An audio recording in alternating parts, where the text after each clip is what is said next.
الحمد لله وكفى وسلام على عباده الذين اصطفى أما بعد فأعوذ بالله من الشيطان الرجيم بسم الله الرحمن الرحيم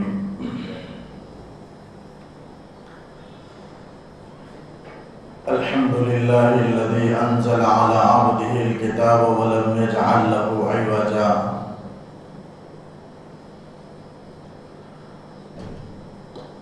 سورہ کہف کی ابتدائی آیت ہے۔ اس سورہ کے اندر 110 سورتیں ہیں، 10 آیتیں ہیں۔ یہ ایک سورہ ہے جس کے اندر 110 آیات ہیں۔ پہلی آیت میں نے تلاوت کی۔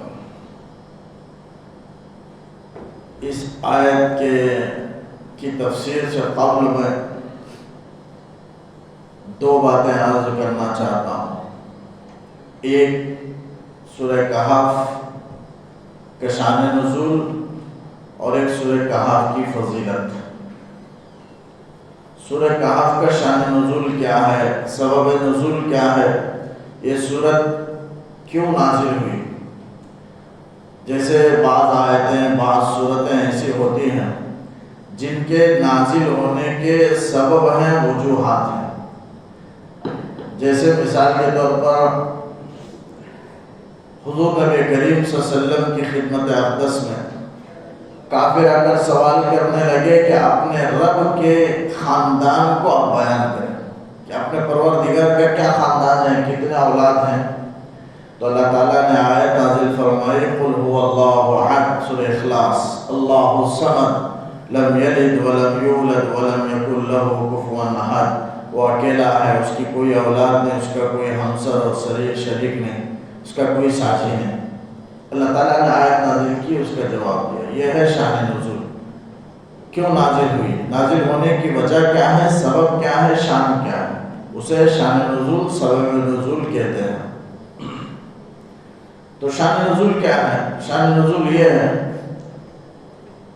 کہ کفار آپ صلی اللہ علیہ وسلم نے جب مکے کے اندر اپنی نبوت کا اعلان فرمایا اور آپ نے معجزات دکھائے، دلائل بیان فرمائے، امت کے سامنے تفصیلی اپنی نبوت کے بارے میں، اللہ کی طرف سے بھیجے جانے کے بارے میں امت کے سامنے آپ نے بڑی تفصیل سے بات پیش کی، لیکن کفار قریش کو شک ہوا اور کفار قریش نے آپ صلی اللہ علیہ وسلم کے دعوے کو دیکھنے کے لیے، جانچنے کے لیے، چونکہ یہودی اس زمانے میں علم والے کہلاتے تھے، مشرکین عرب کے مقابلے میں زیادہ علم رکھتے تھے یہودی، اور یہودی جو زیادہ آباد تھے ان کے علماء وہ مدینہ منورہ میں۔ تو کفار قریش نے چند آدمیوں کو بھیجا، جا کر مدینے میں یہودی علماء سے معلوم کریں کہ ہمارے شہر میں مکے میں ایک شخص نبوت کا دعویٰ کرتے ہیں اور ایسا ایسا فلاں فلاں باتوں کا دعویٰ کرتے ہیں، کیا یہ کس درجہ یہ صحت پر مبنی ہے۔ لہذا وہ پورا وفد آیا، آپ سے وہ یہودی علماء سے ملاقات کی۔ یہودی علماء نے سننے کے بعد ان سے کہا کہ جا کر معلوم کرو، 3 باتیں معلوم کرو، اگر وہ جواب دے دیں تو آپ نبی برحق ہیں، اس میں کوئی شک نہیں ہے نبی ہونے میں، اور جس کی بشارت حضرت عیسیٰ علیہ السلام نے بھی دی ہے، مبشرا برسول یاتی من بعدہ اسمہ احمد۔ لہذا وہ آئیں گے، 3 باتیں اگر اس کا جواب دے دیں، اس لیے کہ 3 باتوں کا علم کسی کو نہیں، نبی ہی بتا سکتے ہیں، نبی کے علاوہ کوئی نہیں بتا سکتے، اور وہ اپنی کتابوں کے وساطت سے یہ جانتے تھے کہ وہ 3 کے کیا جوابات ہیں، وہ جانتے تھے 3 باتوں کو۔ لہذا اس لیے اور کسی کو اس کا علم نہیں تھا، علماء کے علاوہ کوئی نہیں جانتے تھے، اس لیے بطور خاص انہوں نے 3 سوال کرنے کا حکم دیا۔ ان میں سے پہلا یہ ہے کہ روح کی حقیقت کیا ہے، اس کا جواب اللہ تعالیٰ نے اس سے پہلی صورت میں دیا، دے کر بتا دیا کہ سورہ بنی اسرائیل سورہ کہف میں آپس میں ربط ہے، اس لیے کہ سورہ بنی اسرائیل کے آخری آیت جو ہے وہ وَقُلِ الْحَمْدُ لِلَّهِ الَّذِي لَمْ يَتَّخِذْ وَلَدًا ختم ہوا الحمدللہ سے، اور سورہ کہف شروع ہوا الحمدللہ سے، یعنی اللہ تعالیٰ ربط بتا رہا ہے کہ دونوں میں آپس میں تعلق ہے۔ تو اس لیے ایک سوال کا جواب بنی اسرائیل میں دے دیا گیا. یسألونک عن الروح قل الروح من امر ربی، بس ایک اللہ کا حکم ہے، من رب کا ایک حکم ہے، ایک امر ہے. اس کی کوئی حقیقت نہیں، اس کی کوئی مادہ نہیں ہے کہ اسے پکڑا جا سکے، بس ایک اللہ کا حکم ہے. جس کا جواب ہوا سورہ بنی اسرائیل میں. شاید اس سے پہلے میں نے تفصیل سے کچھ باتیں میں نے کی روح کے سلسلے میں، تو یہاں وہ موقع نہیں ہے مجھے تو سورہ کہف عرض کرنا ہے. تو ایک جواب وہاں دیا گیا. اور 2 سوال انہوں نے پوچھا. وہ چند نوجوانوں کا کیا واقعہ ہے جو گزشتہ زمانے میں گم ہو گئے تھے، لاپتہ ہو گئے تھے. ایک وہ اصحاب کہف مراد ہے اس سے. ایک دوسرا سوال ہے. اور تیسرا سوال ہے کہ وہ کون سا شخص ہے بادشاہ جو پوری دنیا کا سفر کیا، مشرق مغرب کا سفر کرتے ہوئے، فتح کرتے ہوئے دنیا کے کونے تک پہنچا. وہ کون ہے وہ بادشاہ، کون شخص ہے؟ یہ 3 سوال اس سے مراد ذوالقرنین ہے. اسکندر ذوالقرنین ہے. اس کا جواب اس سورہ کہف کے آخر میں دیا گیا ہے. وَيَسْأَلُونَكَ عَنْ ذِي الْقَرْنَيْنِ قُلْ سَأَتْلُو عَلَيْكُم مِّنْهُ ذِكْرًا. وہ تیسرا جواب ہے، اس کا جواب سورہ کہف کے آخر میں دیا گیا. اور اب 8 آیت کے بعد 9-10 آیت کے بعد اصحاب کہف کون ہیں اس کا تذکرہ اللہ تعالیٰ کر رہا ہے. ابتدائی آیات میں اللہ تعالیٰ اپنی توحید اور قرآن کی عظمت اور قرآن کے نازل کرنے کا کیا مقصد ہے اس کو اللہ تعالیٰ نے ابتدائی آیات میں بیان فرمایا ہے. اس کے بعد اصحاب کہف کے تو یہودیوں کے دوسرے اور تیسرے سوال تھا. دوسرا اور تیسرا سوال اس کا جواب اس سورت کے اندر سورہ کہف کے اندر دیا گیا. اس لیے کہ آپ صلی اللہ علیہ وسلم سے آ کر قریش پوچھنے لگے کہ 3 سوال کیا ہے. یہ 3 اصحاب کہف کون ہے، ذوالقرنین کون ہے، وہ شخص کون ہے، یہ پوچھنے لگے. تو حضور نبی کریم صلی اللہ علیہ وسلم پر اس جواب میں، ان سوالات کے جواب کے طور پر اللہ تعالیٰ نے سورہ کہف کا نزول فرمایا. یہ ہے سبب نزول، یہ ہے شان نزول. اس سورت کی کیا فضیلتیں ہیں؟ حدیث میں اس سورت کی فضیلت ہے. خصوصاً بعض روایت میں آتا ہے کہ اگر کوئی سورہ کہف کی ابتدائی 10 آیات حفظ کر لے، یاد کر لے، اور آخری آیت کے سلسلے میں بھی ہے، تو اللہ تعالیٰ اس کے لیے ایک نور، اس کے قدم سے لے کر آسمان تک ایک نور اس کے لیے بنا دیں گے. اور وہ نور قیامت کی تاریکی میں روشنی دے گا. قیامت ایک اندھیرا ہے، اس موقع پر آدمی کے اعمال ہی نور بنیں گے. تو ایک نور ہوگا جو اس دن اسے روشنی دے گا. بے شمار فضائل ہیں. ایک روایت میں ہے کہ اس کا پڑھنا برکت ہے. جس گھر میں سورہ کہف کی تلاوت کی جائے اس گھر میں سکینت نازل ہوتی ہے، برکت اترتی ہے. اللہ تعالیٰ برکت اتارتے ہیں اور سکینت نازل ہوتی ہے. ایک صحابی رضی اللہ عنہ سورہ کہف کی تلاوت کر رہے تھے، گھر میں اونٹ بھڑکنے لگے. ایک جانور بنا ہوا تھا، وہ بھڑکنے لگا. کل دوسرے دن انہوں نے غور کیا کیوں بھڑک رہا ہے، تو دیکھا آسمان پر ایک بادل ہے جو ان پر سایہ کر رہا تھا. یعنی وہ سکینت تھی، وہ اللہ تعالیٰ اتار رہا، سکینت نازل کر رہا ہے تلاوت کرنے والے پر. برکت اللہ تعالیٰ اس گھر میں نازل فرماتے ہیں. دوسرے دن حضور نبی کریم صلی اللہ علیہ وسلم سے انہوں نے خدمت اقدس میں حاضر ہو کر عرض کیا یہ ساری باتیں. تو آپ صلی اللہ علیہ وسلم نے فرمایا کہ واقعتاً سورہ کہف کے اندر برکت ہے کہ جس گھر میں تلاوت کی جائے اللہ تعالیٰ سکینت نازل فرماتے ہیں. آپ نے یہ بیان فرمایا. اور سورہ کہف کی فضیلت میں ہے کہ اگر کوئی جمعے کے دن سورہ کہف کی تلاوت کر لے، اللہ تعالیٰ پچھلے جمعے سے اس جمعے تک کے سارے گناہ صغیرہ اس کے معاف کر. کبیرہ کے لیے تو میں ہمیشہ کہتا ہوں توبہ شرط ہے، اس لیے کہ اس میں الا من تاب کی شرط اللہ نے رکھی ہے. وعمل صالحا الا من تاب وعمل صالحا، تو وہ توبہ کی شرط ہے. اس لیے گناہ کبیرہ کے لیے توبہ شرط ہے. لیکن گناہ صغیرہ جو ہیں وہ اعمال، نیک اعمال سے یا استغفار سے یا ایسے ختم ہو جاتے ہیں. تو پچھلے سورہ کہف کی برکت سے اللہ تعالیٰ پچھلے جمعے سے لے کر اس جمعے تک 8 دن کے جو تقریباً اس کے جتنے گناہ صغیرہ اللہ تعالیٰ ختم کر دیتے ہیں، معاف فرما دیتے ہیں. اور فضیلت میں ہے کوئی جمعے کے دن 10 آیات تلاوت کر لے ایک نور ہوگا، لیکن پوری تلاوت کر لے تو اس کے قدم سے لے کر کے آسمان تک 10 آیات تلاوت کرے تو اس کے قدم سے لے کر کے سر تک ایک نور ہوگا جو قیامت کے دن روشنی دے گا. تو بے شمار فضیلتیں حدیث میں بیان کی گئی ہیں. اور خاص کر یہ بیان کیا گیا کہ جو کوئی 10 آیات یاد کر لے وہ دجالی فتنے سے بچے گا. آپ صلی اللہ علیہ وسلم نے فضیلت میں بیان فرمایا کہ دجالی فتنے، اس صورت کا وہ دجال سے خاص گہرا تعلق ہے جو آگے میں باسط شدیدہ میں عرض کروں گا. تو یہ شان نزول ہے. تو یاد کرنے کی بھی ہیں، شروع کی 10 آیات آخر کی 10 آیات یاد کر لینا چاہیے، کوئی مشکل نہیں ہے۔ آدمی روزانہ چھوٹی چھوٹی آیتیں ہیں، ایک دن میں بھی اگر بیٹھے آتا ہے پاؤ گھنٹے میں یاد کر سکتے ہیں۔ نہیں اگر 2 آیتیں اگر یاد کرے تو آسانی کے ساتھ 10 دن میں آسانی کے ساتھ وہ شروع کی اور آخر کی 10 آیتیں، اور بالکل آسان بھی ہیں، اسے یاد کرنا چاہیے۔ پھر نماز میں پڑھنے کا بھی موقع ملے گا۔ صحابہ کرام پورا قرآن سے پڑھتے تھے، چونکہ ہم کو قرآن یاد نہیں، اس لیے وہ آخر کی 10 سورتیں ہر نماز میں، وہی 5 وقت کی نماز میں، پوری سنتوں میں، فرائض میں۔ صحابہ کرام پورا قرآن فضیلت میں برابر ہے، لہذا پورے قرآن سے پڑھنا چاہیے صحابہ کرام کو، ورنہ بطور خاص ہے مفصلات ہیں، طوال مفصل ہے، اوسط مفصل، سارے مفصل کی فضیلتیں ہیں، وہ وقت کے اعتبار سے اس کا انکار نہیں ہے، لیکن کبھی کبھی اس کا یہ مطلب نہیں کہ انہیں کو پڑھا جائے، دوسرے صورتوں کو نہ پڑھا، یہ بھی نہیں ہے۔ لہذا اسے تصور کو ختم کرنے کے لیے صحابہ کرام پورے قرآن سے پڑھتے تھے، اکثر مفصلات کا اور غیر اکثر طور پر پورے قرآن سے پڑھا کرتے تھے۔ تو پورے قرآن سے بھی اس لیے یاد کرنا چاہیے، اس سے غافل نہیں رہنا چاہیے۔ تو یہ سورہ کہف کی فضیلتیں تھی چند۔ الحمدللہ الذی انزل علی عبدہ الکتاب ولم یجعل لہ عوجا، تمام تعریف اس اللہ ہی کے لیے ہے جس نے نازل کیا اپنے بندے پر کتاب۔ الحمدللہ سے اللہ تعالیٰ نے سورت کا آغاز کیا۔ الحمدللہ تعریفی جملہ ہے، تمام تعریف اللہ ہی کے لیے ثابت ہے، آدمی کرے یا نہ کرے اللہ کے لیے ثابت ہے تعریف۔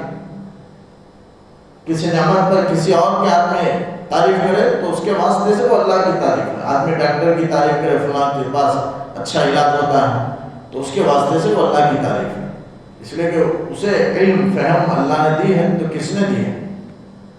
وہ اللہ ہی نے دی ہے، تو بالواسطہ وہ اللہ کی تعریف ہے۔ تمام تعریف اللہ کے لیے ثابت ہے، بالآخر نتیجتاً اللہ ہی کے لیے تمام تعریف ثابت ہے۔ الحمدللہ آپ صلی اللہ علیہ وسلم نے کتنا پیارا جملہ، تعریفی جملہ اپنے امت کو، اسی لیے اس امت کا نام حمادون، تعریف کرنے والی امت، سب سے زیادہ تعریف کرنے والے ہوئے زمین پر۔ کیوں؟ آپ صلی اللہ علیہ وسلم نے وقت وقت پر دعائیں سکھلائی ہیں۔ سورہ فاتحہ کی فضیلت میں مفسرین نے لکھا الحمدللہ رب العالمین کے تحت میں کہ الحمدللہ اگر کوئی نعمت ملی اس پر الحمدللہ کہہ دے تو اس نعمت سے بہتر چیز اللہ کو اس نے دے دی ہے، کل قیامت کے دن اس نعمت کے بارے میں سوال نہیں ہوگا۔ کتنا آپ صلی اللہ علیہ وسلم نے تعریفی جملہ ہر موقع پر، کھانے کے بعد الحمدللہ الذی اطعمنا، سونے کے بعد الحمدللہ الذی احیانا، قضاء حاجت کے بعد الحمدللہ الذی اذهب عنی الاذى۔ تو سب میں آپ صلی اللہ علیہ وسلم نے نعمت، یہ سب نعمتیں ہیں، اس کے بعد اللہ کی تعریف آپ صلی اللہ علیہ وسلم نے سکھائی ہے۔ لیکن ہم ایسے ہیں کہ غفلت کے شکار ہیں، اللہ تعالیٰ معاف فرمائے۔ پڑھنا چاہیے، مرد کے لیے بھی حکم ہے، عورت کے لیے بھی حکم ہے، مرد بھی پڑھے، عورت بھی پڑھے، اپنے بچوں کو سکھائیں۔ عورتیں اگر بچوں پر اگر ان اوقات میں چند دن بچوں کو یاد دلاتی رہیں گی، کھانے کے بعد بچے سے کہیں کیا تم نے دعا پڑھ لی، دعا پڑھا کر چھوڑے، پڑھا کر دیں، چند دن ایسا کریں تو پھر بچے عادی بن جاتے ہیں۔ آپ سفر پر جائیں گے، آپ دعا نہیں پڑھیں گے، بچے پڑھ لیں گے، کیوں؟ آپ نے ان کو عادت بنا دی ہے۔ تو بچپن میں وہ پتھر کی لکیر کی طرح دل پر وہ بچوں پر نقش کر جاتے ہیں وہ سارے اسباب، لہذا تعلیم دینا چاہیے، ہر موقع پر تعلیم دے اور خود بھی پڑھے، اس کا اہتمام کرے، غفلت میں نہ رہے۔ مومن کی شان ہے الحمدللہ، تمام تعریف اللہ ہی کے لیے ہے۔ الذی انزل علی عبدہ الکتاب، جس نے نازل کیا اپنے بندے پر کتاب کو۔ عبد سے مراد محمد صلی اللہ علیہ وسلم، کتاب سے مراد قرآن مجید ہے، یعنی آپ صلی اللہ علیہ وسلم پر قرآن کو نازل کیا۔ کس نے نازل کیا؟ اللہ نے نازل کیا۔ کس پر نازل کیا؟ محمد صلی اللہ علیہ وسلم پر نازل کیا۔ کس کے ذریعے سے نازل کیا؟ حضرت جبرائیل امین علیہ السلام کے ذریعے سے نازل کیا۔ کب نازل کیا؟ رمضان میں نازل کیا، شب قدر میں نازل کیا۔ کیوں نازل کیا؟ لوگوں کی ہدایت کے لیے، انذار کے لیے، تبشیر کے لیے، لوگوں کو ڈرانے کے لیے، نہ ماننے والوں کو، ماننے والوں کو خوشخبری دینے کے لیے اللہ نے قرآن نازل فرمایا۔ تو اس وقت اس کو اللہ تعالیٰ نے ان تمام کو یہاں بیان کیا، انزل علی عبدہ الکتاب، جس نے نازل کیا اپنے بندے پر کتاب کو، ولم یجعل لہ عوجا، اس کے اندر کوئی کجی اللہ نے نہیں رکھی۔ عوج ٹیڑھے پن کو کہتے ہیں، قرآن میں کوئی کجی ٹیڑھا پن نہیں ہے۔ اس کے تحت مفسرین نے لکھا ہے اختلاف لفظی اور معنوی دو چیزیں ہیں۔ اختلاف لفظی بھی نہیں ہے، یعنی ایسا نہیں ہے کہ لفظوں میں اختلاف ہے، وہاں الگ ہے وہاں الگ ہے، آپس میں یہ کوئی وہ ادب کے خلاف الفاظ آ گئے قرآن میں، یا فصاحت کے بلاغت کے خلاف الفاظ ہیں قرآن مجید میں، بہت سے نقص ہیں، بہت سے گرامر کے اعتبار سے کمیاں ہیں، ایسا نہیں ہے۔ لفظی اعتبار سے کوئی کجی اللہ نے نہیں رکھی، معنوی اعتبار سے بھی کوئی کجی اللہ نے، یعنی کوئی ایسا نہیں ہے کوئی حکم بندوں کے خلاف ہے، ان کے طاقت سے بڑھ کر ہے، یا کوئی حکم مصلحت کے خلاف معلوم ہو رہا ہے، ایسا نہیں۔ کوئی حکم حکمت سے، کوئی حکم مصلحت سے خالی نہیں، ہر حکم کے اندر فائدہ ہے۔ تو لفظی کجی بھی نہیں ہے، معنوی کجی بھی نہیں، اس کے اندر کوئی باطل، کجی کا معنی کوئی کمی نہیں ہے، کوئی ٹیڑھا پن نہیں ہے، اس کے اندر کوئی باطل نہیں ہے، کوئی غلط بات نہیں ہے قرآن کے اندر۔ لا یأتیہ الباطل من بین یدیہ ولا من خلفہ تنزیل من حکیم حمید، یہ تو پروردگار کی طرف سے نازل کردہ ہے، اس اور پروردگار تو ہر قسم کے نقائص سے پاک ہے، تو اس کا کلام بھی ہر طرح کے نقائص سے پاک ہے۔ یہ تو مخلوق کی صفت ہے، کجی ٹیڑھا پن ہونا، غلطی ہونا، خطا ہونا، نسیان ہونا، سو ہونا، خطیہ ہونا، معاصی ہونا، یہ سب انسان کی مخلوق کی صفت ہے۔ لیکن خالق وہ ہر طرح کے نقوص سے، کمزوریوں سے، عیوب سے ہر طرح سے پاک ہے، تو اس لیے اس کا کلام بھی ہر طریقے کے باطل اثرات سے، باطل باتوں سے، ٹیڑھا پن سے خالی ہے، بالکل اس کے اندر کوئی ٹیڑھا پن نہیں، یعنی کوئی بات اس کے اندر ادب کے، فصاحت کے، بلاغت کے، معنی کی کوئی بات خلاف نہیں۔ قرآن آپ صلی اللہ علیہ وسلم کا ایک ایسا معجزہ، کل میں نے کہا تھا انبیاء کو اللہ معجزہ دیتا ہے تو اس زمانے کے اعتبار سے، تو آپ صلی اللہ علیہ وسلم کے زمانے میں فصاحت و بلاغت کا بڑا زور تھا، شعر و شاعری کا ادب پر، شعر پر بڑا زور تھا، اس لیے اللہ نے فصاحت و بلاغت میں، ادب میں اللہ نے قرآن مجید کو نازل فرمایا، جو اس کے ٹکر کا کوئی نہیں ہو سکتا ہے۔ انسان کے کلام میں نقص ہو سکتا ہے، آپ نے سورہ کوثر نازل ہوا تو آپ نے اسے لٹکا دیا کعبے پر، اور پڑھنے والے شعراء کر دیکھیں کہ لیسا ھذا من کلام البشر، یہ کوئی انسان کا کلام ہو نہیں سکتا، یہ انسان کا کلام نہیں ہو سکتا، ہر طریقے کے نقص سے پاک ہے، عربی گرامر سے سب سے پاک ہے، بلکہ اس سے عربی گرامر بنایا گیا ہے، تو ہر طریقے کے عیب سے پاک ہے۔ ولم یجعل لہ عوجا، اللہ نے اس کے اندر بعد میں کمی کا معنی لکھا ہے، عوجا یعنی قرآن کے اندر کوئی کمی نہیں، ایسا کمی کامل و مکمل ہے، یہ دین کامل و مکمل ہے، شریعت کامل و مکمل ہے، قرآن کی تعلیمات، قرآن کے اندر کسی بات کی اضافہ کرنے کی ضرورت ہے، ایسا نہیں یہ بات چھوٹ گئی ہے اس میں اضافہ کرنے کی ضرورت ہے، ایک بات زیادہ ہو گیا اسے کم کرنے کی ضرورت ہے، کمی بیشی کی کوئی ضرورت نہیں ہے، قرآن کامل و مکمل ہے، اس کے اندر کوئی کمی نہیں ہے۔ وَلَمْ يَجْعَلْ لَهُ عِوَجًا، قیما، درست ہے، مستقیم ہے، درست ہے۔ وَلَمْ يَجْعَلْ لَهُ بھی کی تفسیر ہے، اسی کا بیان ہے، اتنا فرق ہے کہ لَمْ يَجْعَلْ لَهُ عِوَجًا منفی ہے اور قیما مثبت انداز سے اللہ نے بیان فرمایا، اس لیے کہ جو مستقیم ہے، مستقیم کا مطلب قیما مستقیم ہے، درست ہے، یعنی جس میں ٹیڑھا پن نہیں ہے اسی کو مستقیم کہتے ہیں، جس میں ٹیڑھا پن نہ ہو اسی کو درست کہتے ہیں، تو وہی ہے وَلَمْ يَجْعَلْ لَهُ عِوَجًا، ہی ہے قیما، لیکن مثبت انداز میں اللہ تعالیٰ پیش کر رہا ہے کہ قیما، یہ کتاب درست کتاب ہے، صحیح کتاب ہے، مستقیم کتاب ہے۔ بعض نے اسے قیمہ کو مخفف کے معنی میں لیا ہے، یعنی درست کرنے والی کتاب ہے۔ کوئی بھی انسان قرآن مجید کے مطابق معاملہ کرے، قرآن مجید کے مسائل کے مطابق اپنی زندگی کو گزارے، دنیا اور آخرت میں اس کے مسائل درست ہوں گے، اس کے معاملات سب درست ہوتے چلے جائیں گے۔ تو یہ مطلب ہے مقوم کے معنی میں لیا ہے قیمہ، یعنی کتاب درست کرنے والی ہے۔ کوئی بھی انسان اچھی زندگی گزارنا چاہتا ہے، اخلاق کی زندگی، انسانیت کی زندگی گزارنا چاہتا ہے، فطرت کے مطابق زندگی گزارنا چاہتا ہے، شریعت کے مطابق زندگی گزارنا چاہتا ہے، وہ ایسا شخص قرآن مجید پر عمل کر لے تو پھر وہ اس کے سارے معاملے کو، سارے حالات کو یہ قرآن درست کرنے والی ہے۔ قیمہ لِيُنذِرَ بَأْسًا شَدِيدًا مِنْ لَدُنْهُ وَيُبَشِّرَ الْمُؤْمِنِينَ الَّذِينَ يَعْمَلُونَ الصَّالِحَاتِ أَنَّ لَهُمْ أَجْرًا حَسَنًا۔ اب تک تو اللہ نے اپنی تعریف بیان کی الحمدللہ سے، وَلَمْ يَجْعَلْ لَهُ عِوَجًا، میں قرآن کی تعریف اللہ نے کی، قرآن کی یہ تعریف ہے کہ اس کے اندر کوئی کمی نہیں۔ اب اللہ تعالیٰ نازل کرنے کا کیا مقصد ہے وہ بیان کر رہا ہے، لِيُنذِرَ بَأْسًا شَدِيدًا مِنْ لَدُنْهُ، تاکہ آپ ڈرائیں ایک سخت آفت اور مصیبت کی من لدنہ، اللہ کی طرف سے۔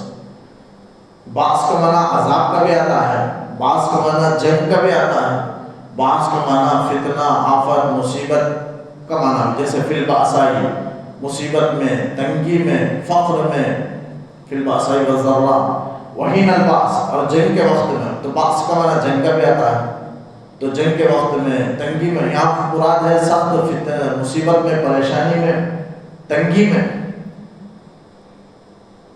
لِيُنذِرَ بَأْسًا شَدِيدًا، تاکہ آپ سخت فتنے سے ڈرائیں۔ آخرت میں سخت فتنہ کیا ہے؟ اللہ کا عذاب ہے، جہنم ہے، جہنم کا عذاب ہے، یعنی قرآن نہ ماننے والوں کے لیے جہنم کے عذاب سے آپ ڈرائیں تاکہ وہ ایمان لے آئیں، کیونکہ تو انذار بھی مفید ہے، تبشیر بھی مفید ہے، دونوں ہونا چاہیے۔ ایسا نہیں صرف ڈراتے رہے آدمی مر جائے، ایسا نہیں خوشخبری بھول جائے، سنتے سنتے خوشخبریاں، کوئی ڈرنے کی بات نہیں، ایسا نہیں۔ ایمان امید اور رجا کے درمیان، امید بھی ہونا چاہیے، خوف بھی ہونا چاہیے، ایمان بین الخوف والرجا، تو دونوں ہونا چاہیے۔ ڈر بھی ہو، ڈرنے کے موقع پر ڈرے، امید کے موقع پر اللہ سے امید رکھے، یہی ایمان ہے، ایمان کا تقاضا ہے۔ لیندر، تاکہ تو یہاں اللہ تعالیٰ ڈرا رہا ہے، وہی بشر میں تبشیر، تو ترغیب بھی ہونا چاہیے، ترہیب بھی ہونا چاہیے۔ حدیث میں دو بھی ہیں، زکوٰۃ ادا نہ کرنے والوں کے لیے خوشخبریاں بھی ہیں، نہ کرنے والوں کے لیے وعیدیں بھی ہیں، ترغیب بھی ہیں، تو لہٰذا ترغیبی باتیں بھی ہونی چاہیے، ترغیبی باتیں بھی ہونی چاہیے، جیسے اللہ تعالیٰ یہاں ایک ساتھ بیان کر رہا ہے، لِيُنذِرَ بَأْسًا شَدِيدًا مِنْ لَدُنْهُ، اپنی جانب سے، تاکہ سخت عذاب سے ڈرائیں۔ آخرت میں اللہ کے عذاب سے ڈرانا، اور دنیا میں سخت آفت، فتنے، تنگی، مصیبت سے ڈرانا۔ اب دنیا میں کیا ہے وہ سخت فتنہ؟ تو علماء نے مفسرین نے لکھا ہے دجال کا فتنہ۔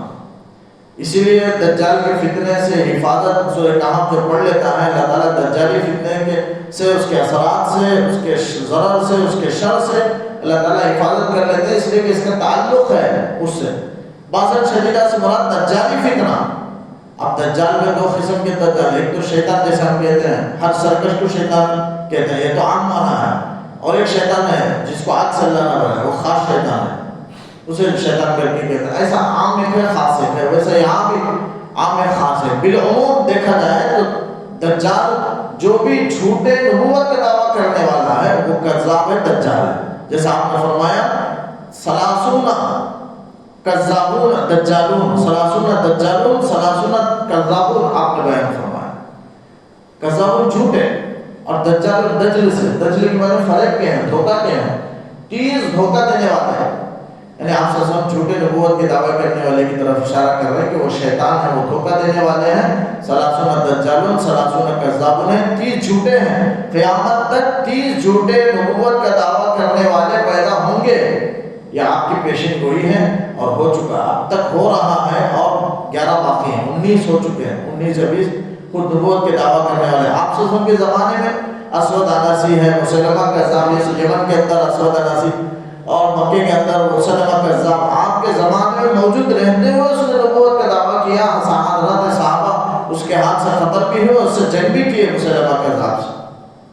اس سے جا کر پوچھے تیرا کیا تیری دلیل ہے نبوت؟ اس نے کہا تم جو کرو وہ کہوں گا۔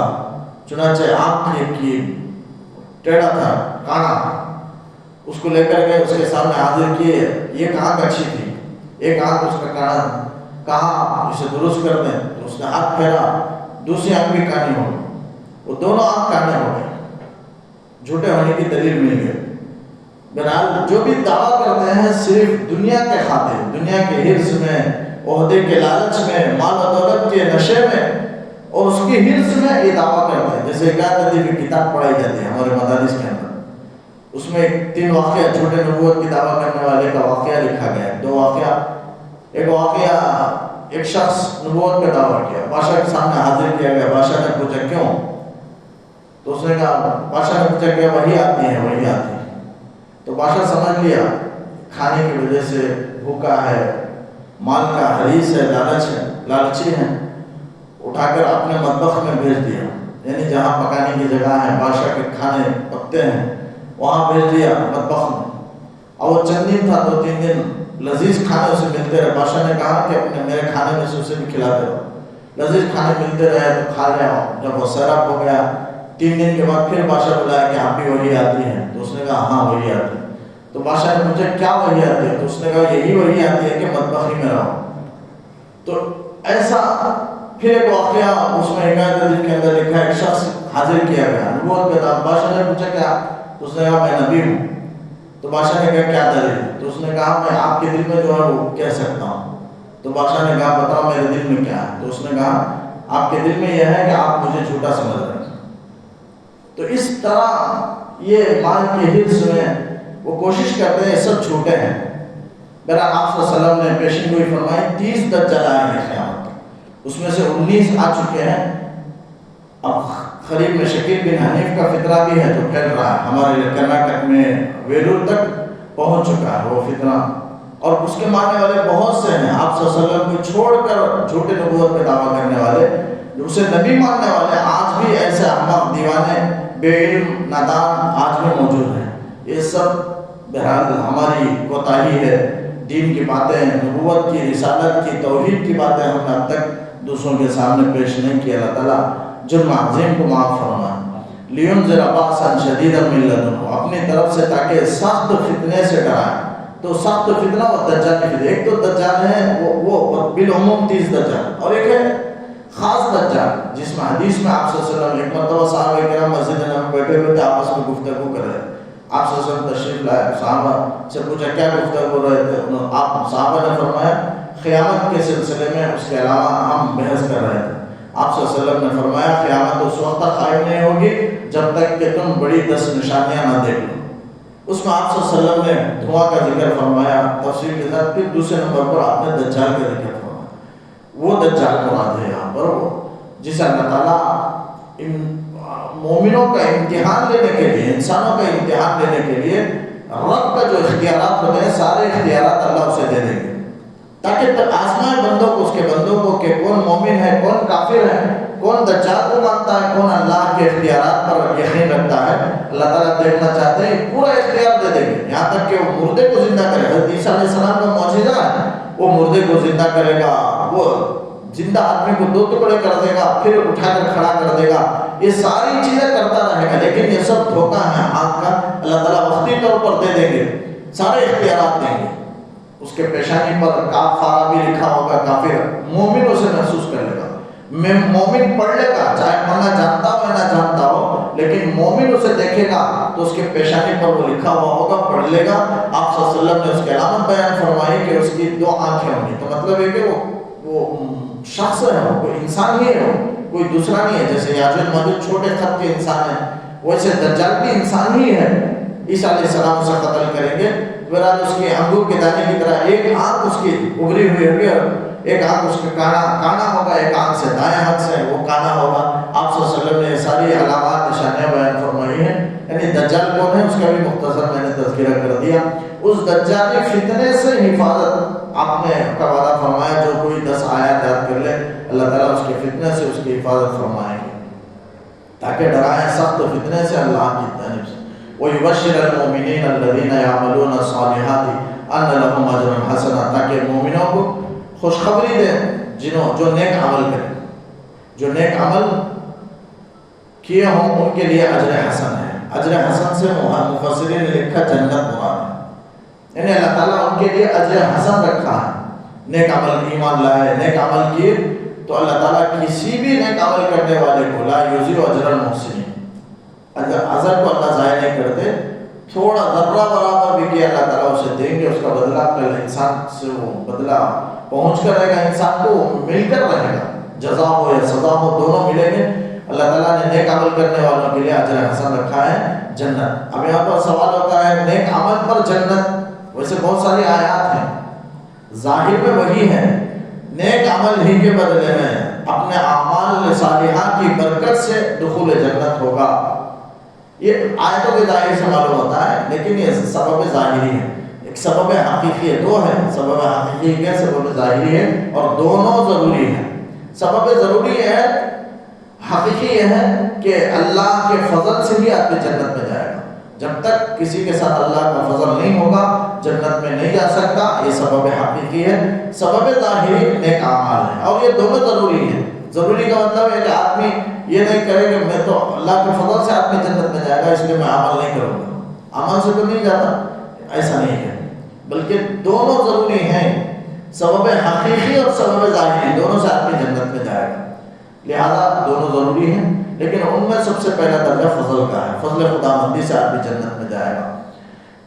ان لہم اجرا حسنا، ان کے لیے اچھا اجر ہے، یعنی جنت ہے، ماں کسی نفی ابدا، اس میں ہمیشہ ہمیشہ وہ ٹھہرے رہیں گے۔ مکس کے معنی ٹھہرنا، مکہ صاحب مکسن کے معنی ٹھہرنا ہے، یعنی خراب پانا، ٹھہرنا، یعنی جنت ہی میں وہ ایسا رہیں گے کہ اس کے ایسا وہ ٹک جائیں گے کہ اس کے بعد وہاں سے ان کو ہٹنا نہیں ہوگا، جنت ہو یا جہنم ہو، جس جگہ چلے جائیں وہیں رہنا ہے، کبھی بھی وہاں سے نہیں نکلنا ہے۔ خالدین فی ابدا جیسے آتا ہے ویسے ہی یہی ہے، ماں کسی فی ابدا، خالدین فی ابدا، یعنی جنت میں وہ ہمیشہ ہمیشہ رہیں گے، خالدین فی ابدا، ویسے ہی ماں وہ بھی وہی ہے، وہی معنی میں کہ ہمیشہ ہمیشہ رہیں۔ یہ بھی یہ بولنا یہ بھی بڑی نعمت ہے، اللہ تعالیٰ جو بتا رہا ہے یہ بھی خوشخبری ہے، اس لیے کہ کوئی آدمی اچھی جگہ داخل ہو گیا، پسند آ گئی آدمی کو زمین، بہت اچھا جگہ ہے، بہت اچھی زمین ہے، اب وہاں سے نکلنا نہیں چاہتا ہے، لیکن اسے ایک دن کہہ دیا جائے کہ تم کو ایک دن یہاں سے نکلنا ہے، تو پھر مزہ نہیں آئے گا آدمی کو، وہاں جو رہنے کا مزہ ہے وہ مزہ حاصل نہیں ہے۔ اسے کہا جائے کہ تو ہمیشہ یہی رہنا ہے، کبھی نہیں نکلنا ہے، تو مزے میں دوبلا ہو جائے گا۔ جیسے کوئی آدمی زندگی میں، اس سے پہلے میں کہہ دیا کہ مکان تعمیر کرتا ہے 60-70 سال کی عمر میں، عالیشان مکان، لیکن اس میں رہنے کی جو خوشی ہے وہ حاصل نہیں ہوتی، کیوں؟ اسے ایک فکر لائے ہے کہ مجھے یہ چھوڑنا ہے گھر، مجھے اب مرنا ہے، 5-10 سال میں میری زندگی ختم ہو جائے گی، اب مجھے چھوڑ کر جانا ہے، اس لیے وہ گھر میں رہنے کا مزہ نہیں آتا۔ اگر اسے معلوم ہو جائے کہ اس گھر میں مجھے ہمیشہ رہنا ہے تو پھر رہنے کا مزہ آئے گا، تو وہی اسی کو اللہ تعالیٰ بیان کرتا ہے کہ ماں کسی نفی ابدا خالدین فی ابدا وینذر الذین قالوا اتخذ اللہ ولدا، اور تاکہ ڈرائیں ان لوگوں کو جو کہنے لگے کہ اتخذ اللہ ولدا، اللہ نے اب بیٹا اپنا لیا، اولاد اپنایا۔ اس سے پہلے بھی کافروں کو اللہ نے ڈرایا، وینذر الذین لینذر باسا شدیدا، کافرین کو وہاں ڈرا دیا گیا، تو پھر بالخصوص پھر دوبارہ کن کو ڈرانا ہے؟ تو مفسرین نے لکھا ہے بالخصوص ان کافروں کو ڈرانا ہے جو اللہ تعالیٰ کے لیے اولاد ٹھہرا دیں۔ پیچھے جو کافروں کو ڈرایا گیا وہ عام کافروں، اب یہاں بالخصوص ان کافروں کو جو اولاد ٹھہرا دیں، اس لیے کہ قرآن عرب میں نازل ہو رہا ہے، اور عرب ہی میں بہت سے مشرک ایسے تھے جو اللہ کے لیے فرشتوں کو بیٹیاں قرار دیتے تھے، الملائکۃ بنات اللہ، یہ کہتے تھے کہ فرشتے اللہ کی بیٹیاں ہیں، اور یہود کہتے تھے کہ عزیر اللہ کے بیٹے ہیں، اور عیسائی کہتے ہیں کہ مسیح عیسیٰ اللہ کے بیٹے ہیں۔ وقالت الیہود عزیر ابن اللہ وقالت النصارى المسیح ابن اللہ، یہ کہتے ہیں ذالک قولہم بافواہہم، تو اس لیے بطور خاص اللہ تعالیٰ نے ان سے ڈرایا، ان کو ڈرایا۔ وَأُنذِرَ الَّذِينَ قَالُوا اتَّخَذَ اللَّهُ وَلَدًا، جنہوں نے کہا کہ اللہ نے بیٹا بنا دیا۔ یہ عیسائیوں کو یہ دھوکہ ہو گیا، انہوں نے کلمت اللہ سے روح اللہ اللہ نے کہا، کلمت اللہ کہا، کلمت اللہ کلمت القاها الی مریم وروح منہ، انجیل میں ابن اللہ کر کے اللہ نے حضرت عیسیٰ کے لیے کہا، اس محبت کے خاطر اللہ نے کہا، روح اللہ کہا تو وہ ایک فضیلت میں کہا، جیسے بیت اللہ کہتے ہیں ویسے حضرت عیسیٰ علیہ السلام کو اپنا روح قرار دیا، اپنی طرف نسبت کیا، روح اللہ کہا، تو یہ ان کی تشریف کے لیے ہے، تعظیم کے اور احترام اور فضیلت کے طور پر ہے، لیکن انہوں نے وہ نہیں سمجھا، بے شمار آیات محکمات کو چھوڑ کر متشابہات کے پیچھے پڑ گئے، کلمت اللہ، روح اللہ، ابن اللہ، اس کے پیچھے پڑ گئے۔ ابن اللہ کا مطلب اللہ کا بیٹا، اللہ تعالیٰ نے پیار سے کہا ہے بیٹا ایک گلاس پانی لا، مطلب پیار سے ہے، کوئی حقیقتاً وہ بیٹا نہیں ہو جاتا، یہی مراد ہے اللہ نے انجیل میں کہا ہے ابن اللہ کر کے عیسیٰ کو، یہی مراد ہے، محبت کے خاطر اللہ نے کہا۔ اور اسی طرح آسمان پر اٹھایا جانا، بغیر باپ کے پیدا ہونا، یہ سب خدا ہونے کی دلیل نہیں ہے۔ آسمان پر تو آپ صلی اللہ علیہ وسلم بھی تشریف لے گئے، اور بغیر باپ کے تو حضرت آدم علیہ السلام تو بغیر ماں باپ کے پیدا ہوئے، ماں بھی نہیں تھی۔ یہاں تو حضرت عیسیٰ کو ماں ہے مریم، لیکن ان کو ماں باپ بھی نہیں، ماں باپ کے بغیر اللہ نے پیدا کیا۔ تو یہ سب ان مثل عیسیٰ عند اللہ کمثل آدم، اللہ نے کہا جیسے آدم کو پیدا کیا ویسے عیسیٰ کو اللہ نے پیدا کیا۔ عیسیٰ کی پیدائش اللہ کے نزدیک آدم کی طرح ہے، ان کی مثال اس طرح اللہ نے بیان فرمایا آیت میں۔ تو وَيُنذِرَ الَّذِينَ قَالُوا اتَّخَذَ اللَّهُ، تو انہوں نے کہا کہ اللہ نے بیٹا اپنا لیا، مَا لَهُم بِهِ مِنْ عِلْمٍ وَلَا لِآبَائِهِمْ۔ مجھے 8 آیتیں عرض کرنا تھا لیکن وقت کافی ہو چکا ہے، مجھے تو صرف 25 منٹ 30 منٹ دیا گیا ہے، اس لیے میں اپنی بات کو ختم کرتا ہوں، انشاءاللہ بقیہ بات